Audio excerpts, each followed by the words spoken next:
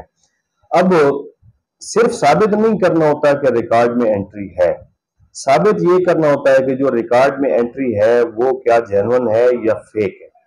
تو جینون ثابت کرنے کے لیے اس کے اوپر جن لوگوں کے سگنیچرز ہوں گے، تھم امپریشن ہوں گے، تحصیلدار ہے، پٹواری ہے، نمبردار ہے، پتیداران ہے، وہ ان لوگوں کو بطور گواہ طلب کروا کے آپ نے پیش کرنا ہوتا ہے۔ دوسری چیز یہ ہوتی ہے کہ جو ریکارڈ ہوتا ہے اس انتقال کا اور رپٹ روزنامچہ، وہ آپ نے طلب کروا کے عدالت کے سامنے لے آنا ہوتا ہے، جس کے اوپر تحصیلدار سے پوچھنے ہوتے ہیں سوالات کہ یہ آپ نے سائن کیے ہوئے ہیں، یہ ساری چیزیں، تو اس کی جینوئنس جو ہے وہ آپ نے پروف کرنی ہوتی ہے۔ تو تین چیزیں اس ججمنٹ میں عدالت نے بڑی اہم کی ہیں۔ تھوڑی ویڈیو بھی لمبی ہو رہی ہے لیکن باتیں اتنی اہم ہیں۔ سب سے پہلی ہبہ اگر آپ چیلنج آپ کے خلاف ہوا ہے یا آپ نے کیا ہوا ہے، سب سے پہلی چیز جو ہوتی ہے وہ ہبہ ثابت کرنا ہوتا ہے کہ ہبہ ہوا بھی ہے یا نہیں ہوا۔ یعنی ایک بندے نے کہا کہ میں آپ کو زمین دیتا ہوں ہبہ کے طور پہ، آپ نے میری خدمت کی ہے، مجھے آپ سے پیار ہے، محبت ہے ان سے۔ دوسرے نے کہا کہ ٹھیک ہے جی میں قبول کرتا ہوں، پھر اس کے بعد وہ زمین یا جو بھی چیز تھی وہ ایکچوئل پوزیشن اس کی جو ہے تبدیل کر دی گئی، اس کا قبضہ دے دیا گیا، جس شخص نے دیا اور جس نے لیا انہوں نے آپس میں اس کو قبضہ جو ہے تبدیل کر لیا۔ پھر اس کے آگے جو سٹیپ آتا ہے وہ یہ آتا ہے کہ جو انٹری ہوئی ہے، انتقال ہوا ہے، اس کو ثابت کرنا ہوتا ہے۔ اس کی اٹیسٹڈ کاپی تو آپ نے پیش کر دی، انٹری تو ثابت ہوگی، لیکن انٹری جینوئن ہے یا نہیں ہے اس کے لیے ریکارڈ اوریجنل انتقال کا طلب کروانا ہوتا ہے، اس کے گواہ، پٹواری، تحصیلدار، گرداور، نمبردار، پتیداران، ان سب کی شہادت کروانا جو ہے ضروری ہوتی ہے۔ تو یہ اپیل جو تھی خارج کر دی گئی اور جو ہبہ تھا وہ منسوخ کر دیا گیا، اس وجہ سے کہ جی وہ کوئی شہادت ہی ریلائبل نہیں دے سکے اس کیس میں۔ تو یہ چیزیں جو ہیں شہادت میں بہت ضروری ہے، اور اگر آپ ہبہ چیلنج کر رہے ہیں تو ان میں سے اگر کوئی چیز نہیں آ رہی تو آپ کا کیس جو ہے وہ مضبوط ہے، اور اگر آپ کے خلاف ہبہ چیلنج ہو رہا ہے تو یہ ساری چیزیں آپ کو جو ہے اپنے کیس میں اب جواب میں ثابت کرنی ہوتی ہے، اور ان کے بغیر جو ہے وہ ہبہ ثابت نہیں ہو سکتا۔ سپریم کورٹ کی ججمنٹ ہے، میں ریپیٹ کر دیتا ہوں، 2023 SC MR 1645 پیج ہے۔ امید ہے یہ آپ کو ویڈیو پسند آئی ہوگی، اور یہ ویڈیو بہت اہم ہے، اس کو لائک بھی کر دیں اور شیئر بھی کر دیں۔ شکریہ۔